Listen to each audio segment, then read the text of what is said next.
పెళ్ళైనా పండగైనా వేడుక ఏదైనా పట్టు చీరల ప్రత్యేక వేదిక వారాహి సిల్క్స్. అందరికీ నమస్కారం. 2 రాష్ట్రాల్లో ఉన్నటువంటి తెలుగు ప్రజలకు భారతదేశంలోనూ యావత్ ప్రపంచంలోనూ ఉన్నటువంటి తెలుగు మిగతా భాషలలోని అభిమానులకు, నా శ్రేయోభిలాషులకు, ఆత్మీయులకు, ప్రజాప్రతినిధులకు, 2 రాష్ట్రాల ముఖ్యమంత్రులకు, మీడియా ప్రతినిధులకు నా హృదయపూర్వక నమస్కారాలు. గత 4 రోజులుగా ఏవేమి జరుగుతున్నదని అందరికీ తెలుసు. ముఖ్యమంత్రులు కూడా తెలుసుంటుంది. ఎందుకంటే వాళ్ళు ఎన్నో సమస్యలతో తలమునకలై ఉంటారు. కానీ ఎవరో ఆయన పర్సనల్ సెక్రటరీస్ చెప్పుండొచ్చు. నా హృదయంలో ఉండే ఆవేదన ఏమిటంటే కుటుంబ సమస్య. కుటుంబ సమస్యల్లో ఎవరైనా పర్మిషన్ లేకుండా ఇతరులు జోక్యం చేసుకోవచ్చా? మీరే ఆలోచించండి. 100కి 100% అనాల్సిన అవసరం లేదు. కనీసం 95-98% కుటుంబ సమస్యలు ఉంటూ ఉంటాయి. అంటే మేమంతా నటులం కాబట్టి మా విషయాలు, పాపులర్గా ఉన్నటువంటి రాజకీయ నాయకుల విషయాలు, కొంతమంది ఉన్నవి లేనివి, లేనివి ఉన్నవి చెబుతూ ఉంటారు. చెప్పేవాడు కూడా ఆలోచించాలి, వాళ్ళ మనసులు, వాళ్ళ కుటుంబ సమస్యలు అని. ఇదంతా ప్రజలకు తెలుసు. కానీ ఎందుకులే మన పనులు మనం చేసుకుందాం అని అందరూ సైలెంట్గా ఉన్నారు. ఇప్పుడు ప్రజలు కూడా, కొంతమంది రాజకీయ నాయకులు కూడా ఆలోచించుకోవాల్సిన విషయం. విజువల్స్ చూడండి, టీవీల్లో వస్తున్నాయి, సోషల్ మీడియాలో వస్తుంది. రాత్రి 8 గంటలకు గేటు తోసుకుని నా బిడ్డ మనోజ్ కుమార్ వచ్చాడు. అది రైటా రాంగా పర్సనల్ విషయం, తర్వాత మాడుకోవచ్చు. పత్రికాధిపతులు, అది పత్రికా సోదరులు 4 రోజుల నుంచి నా ఇంటి ముందు మనుషులను పెట్టుకుని, వ్యాన్లు పెట్టుకొని అలా ఉండడం ఎంతవరకు న్యాయం? నేను అప్పటికీ బయట పోతున్నప్పుడు చెప్పాను, అందరికీ నమస్కారం అయ్యా, మీకు కుటుంబ సభ్యులు ఉన్నారు, దయచేసి నా సమస్యను నేనే పరిష్కరించుకుంటాను నా బిడ్డలతో, దీన్ని చిలవలు పరవలు చేయొద్దండి, దయచేసి నన్ను గౌరవించండి, నేను ప్రజలకు ఏం చేస్తున్నాను ఒక విద్య ద్వారా అనేది మీకు తెలుసు. నటుడిగా మీ అందరికీ తెలుసు. ఒక రాజ్యసభ సభ్యుడిగా మీకు తెలుసు. ఎంత క్లీన్ చిట్టుతో వచ్చానో రాజ్యసభ సభ్యుడిగా. నా హృదయంలో ఉండే ఆవేదన చెప్పనలవే కాదు, మీకే చెప్పాలి.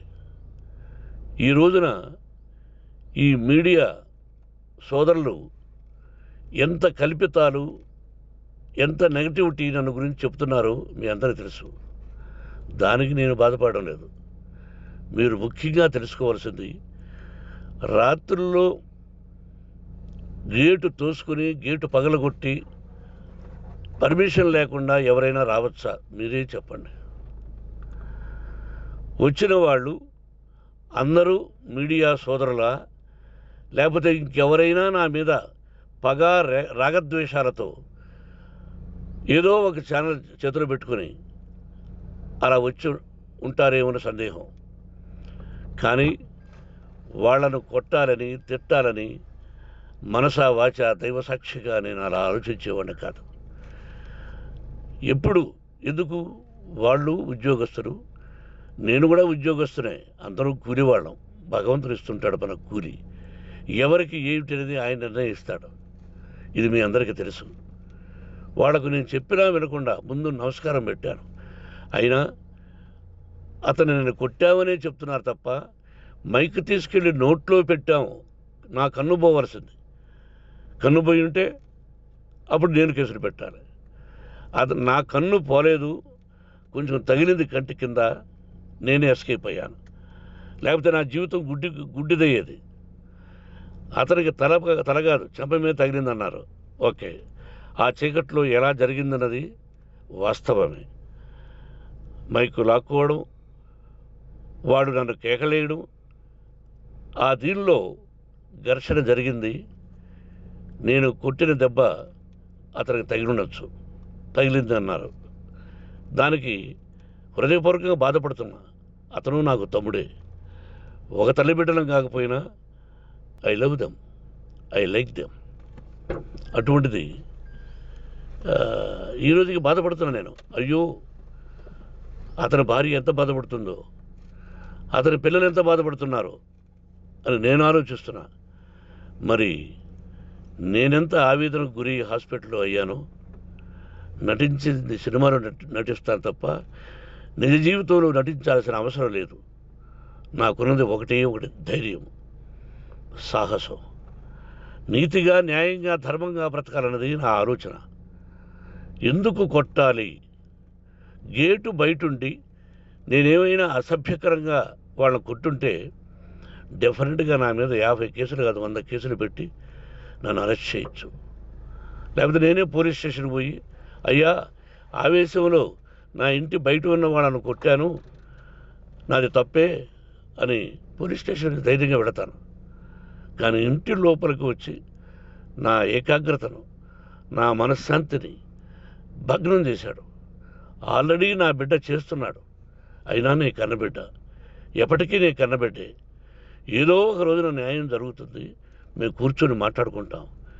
దీనికి మధ్యవర్తులు అక్కర్లే. కుటుంబ సమస్యలకు బయట వాళ్ళని పిలిపించి ఇలా చేయండి, మీరు ఇలా మాట్లాడండి అని చెప్పక్కర్లే. కట్టు బట్టలతో మద్రాసుకు వెళ్ళేవాడిని. ఆల్రెడీ మీకు చెప్పాను. పైసా లేకుండా కట్టుబట్టలతో, చెప్పులు సగం కింద అరిగిపోయి అలా వెళ్ళినవాడిని. మా తల్లిదండ్రులు అద్భుతమైన జన్మను ప్రసాదించారు. ఒక్క పైసా ఇవ్వాల. నా కష్టార్జితంతో నేను సంపాదించి ఈరోజు నేను కులమతాలకు అతీతంగా 25% ఫ్రీ ఎడ్యుకేషన్ ఇస్తూ, నా స్థాయిలో నాకు తగిన సహాయం చేసుకుంటూ, వరద బాధలు వచ్చినా, ఇంకోటి వచ్చినా, అన్నయ్య ముఖ్యమంత్రిగా ఉన్నప్పుడు కూడా ఎన్నో చేశాను. బట్ అవి మర్చిపోయి ఈరోజు కొట్టింది మాట్లాడుతున్నారు. ప్రజాప్రతినిధులారా, నా అభిమానులారా, తెలుగు ప్రజలారా, తమిళ, మలయాళం, కన్నడ అభిమానులారా, ఆలోచించండి. నేను చేసినది తప్పు, కొట్టినది తప్పు. ఏ సందర్భంలో కొట్టాల్సి వచ్చింది? మీ ఇంటికి దూరితే ఒప్పుకుంటారా? మీ ఏకాగ్రతను భగ్నం చేస్తే ఒప్పుకుంటారా? మీరే ఆలోచించండి. న్యాయాధిపతులు కానీ, ప్రజాప్రతినిధులు కానీ, అభిమానులు కానీ, వ్యాపారస్తులు కానీ, ఇదే మీడియా ప్రతినిధులు కూడా వాళ్ళ ఇళ్ళలోకి ఎవరైనా దూరి, ఏయ్ మన గురించి ఇలా రాశావు అని ఆ ఇళ్ళల్లోకి ఒక 10 మంది వెళితే వాళ్ళు దండం పెట్టి పంపిస్తారా? ఏం చేస్తారు చెప్పండి. మీకు టీవీలు ఉన్నాయి, మాకు టీవీలు లేవు. నేను కూడా రేపు టీవీ పెట్టచ్చు. అది కాదు గొప్ప. నా హృదయపూర్వకంగా చెప్తున్నా, అతని మనసును బాధ పెట్టినా, అతను గాయమైన దానికి చాలా చింతిస్తున్నాను. చింతించే లాభం ఏమిటండి అంటే, మరి ఏం చేయాలి? మీరు చేసిందేంటి? మళ్ళీ చెప్తున్నా, అసలు అతను నిజంగా జర్నలిస్టా కాదా అని ఆ చీకట్లో నాకు ఎలా తెలుస్తుంది? టీవీ 9 అని నాకు ఎలా తెలుస్తుంది? ఏదో ఒక కంటి మీదకి ఒక మైక్ వచ్చింది, దానికి అబక్కం లాక్కున్నాను. ఇది వాస్తవమే, అసత్యం కాదు. అది టీవీ 9, ఆ టీవీ 9 మైక్నే లాక్కోవాలి. అది ఏంటండి? నేనేమన్నా మూర్ఖుడినా? వాళ్ళందరూ నాకు కావలసిన వాళ్ళే. ఈ రోజున ఆ రజనీకాంత్, అతను కూడా ఎన్నో ఫోన్లు నేను చాలా సందర్భాల్లో మాట్లాడున్నాను. ఇట్స్ లైక్ మై సన్నా, లేకపోతే బ్రదరా, అలా ఉంటాం. మరి ఈ విషయంలో మాత్రం మీరు అందరూ అంటే మీరు చేసినది తప్పు అని మీరు ఒక్కరు అనలేదే. కానీ జర్నలిస్టు సోదరులు, ఒక ఆడపడుచు, దాదాపు ఒక 5-6 మంది ఆడపడుచులు, ఒక 5-6 మంది సోదరులు, వాళ్ళందరూ మాట్లాడారు. కొట్టడం తప్పైనా ఏ సందర్భంలో కొట్టవలసి వచ్చింది, ఇవన్నీ క్లియర్గా మాట్లాడారు. ఆయన్ని మీరు చెప్పరు. కాబట్టి పైన భగవంతుడు చూస్తున్నాడు. పోలీస్ అంటే నాకు ఇష్టం. ప్రజలను కాపాడవలసిన బాధ్యత వాళ్ళది, రక్షణ కల్పించవలసింది. నా విద్యాలయానికి కూడా ఐపీఎస్లు ఐఏఎస్లు అయిన విద్యార్థులు ఉన్నారు. వాళ్ళకు న్యాయం ధర్మం నేర్పించి పంపించాను నా ఇన్స్టిట్యూషన్లో. But they are perfect. కొంతమంది ఐపీఎస్లు ఐఏఎస్లు డీసీపీలు ఇలా చాలామంది ఉన్నారు. బట్ ఎక్కడెక్కడో పనిచేస్తున్నారు. వాడు నా బిడ్డలు, మరి వాళ్ళు కూడా పోలీసు ఉద్యోగస్తులే కదా, న్యాయంగా ఉన్నారు కదా. కానీ ఇక్కడ మాత్రం ఏకపక్ష నిర్ణయం ఏమి చేస్తున్నారో మీరే ప్రజలారా చూడండి, ఆలోచించండి. నేను న్యాయమా అన్యాయమా, నేను చేసింది న్యాయమా అన్యాయమా మీరే ఆలోచించండి. నా ఇంటికి తలుపులు బద్దలు కొట్టి రావడం న్యాయమా? మీరే చెప్పండి. ఎల్లప్పుడూ మీ ఆశీస్సులు కోరుకునే మీ మోహన్ బాబు.